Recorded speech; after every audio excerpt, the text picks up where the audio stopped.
Yung breakup na akala mo sumisira sa buhay mo, baka yun pala ang magliligtas sa'yo. Kasi kapag may taong umaalis sa buhay mo, masakit talaga. Sobra. Maniwala kayo. Masakit ang hiwalayan, totoo yan. Masakit mawalan ng taong nakasanayan mo at mahal mo.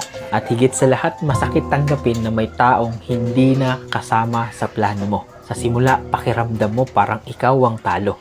Parang ikaw ang iniwan, parang ikaw ang nawalan. At gabi-gabi mong tinatanong ang sarili mo na, bakit nangyari to? Pero alam mo ba, minsan ang pagkawala ng isang tao, hindi talaga parusa.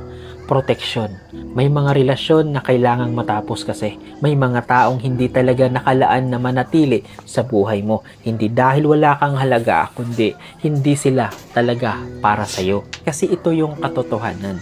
May mga taong dumadaan lang sa buhay mo para turuan ka, para ipakita kung ano ang hindi mo dapat tanggapin, para matutunan mo ang respeto sa sarili mo. At kapag umalis sila, minsan doon pa lang nagsisimula ang tunay mong paglago.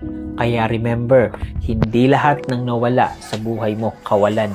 Minsan, yun pa ang dahilan kung bakit ka lumalakas. Kaya kung may taong umalis sa buhay mo, huwag mong isipin na nasira ka. Baka yun pa ang nagsalba sa'yo para maging mas matatag na tao. Kaya ulitin ko, yung breakup na akala mo sumisira sa buhay mo, baka yun pa pala ang nagliligtas sa'yo.